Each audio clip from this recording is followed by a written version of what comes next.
Operation Sindoor పేరే కాదు, ఆ తర్వాత ఆర్మీ మీడియా సమావేశంలో మహిళా అధికారులు పాల్గొనడం అందరినీ ఆకట్టుకుంది. వీరితో ఆర్మీ బ్రీఫింగ్ ఎందుకు నిర్వహించారన్న చర్చ కూడా జరుగుతోంది. ఇందులో ముఖ్యంగా కల్నల్ సోఫియా ఖురేషీ అందరి దృష్టిని ఆకర్షించారు. ఈమె ఎవరన్న దానిపై అంతా ఆసక్తి చూపిస్తున్నారు.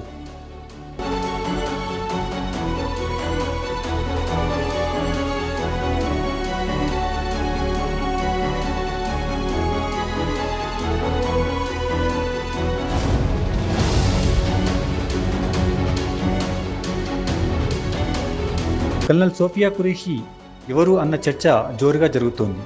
భారత సైన్యంలో సిగ్నల్ కార్ప్స్ విభాగంలో సోఫియా పనిచేస్తున్నారు.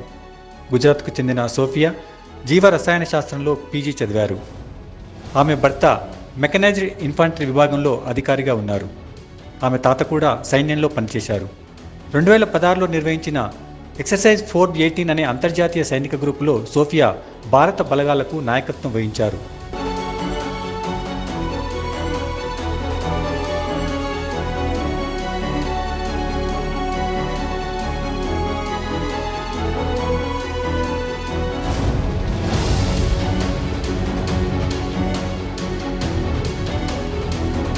అందులో పాల్గొన్న 18 దేశాల బృందాల్లో ఆమె ఒక్కరే మహిళా నాయకురాలు కావడం విశేషం. ఐక్యరాజ్య సమితి శాంతి బలగాల్లో సోఫియా 6 సంవత్సరాలు సేవలందించారు. 2006లో కాంగోలో జరిగిన మిషన్లో సోఫియా కీలక పాత్ర పోషించారు. ఆర్మీ ఉన్నతాధికారుల నుంచి ఎన్నో ప్రశంసలు కూడా అందుకున్నారు.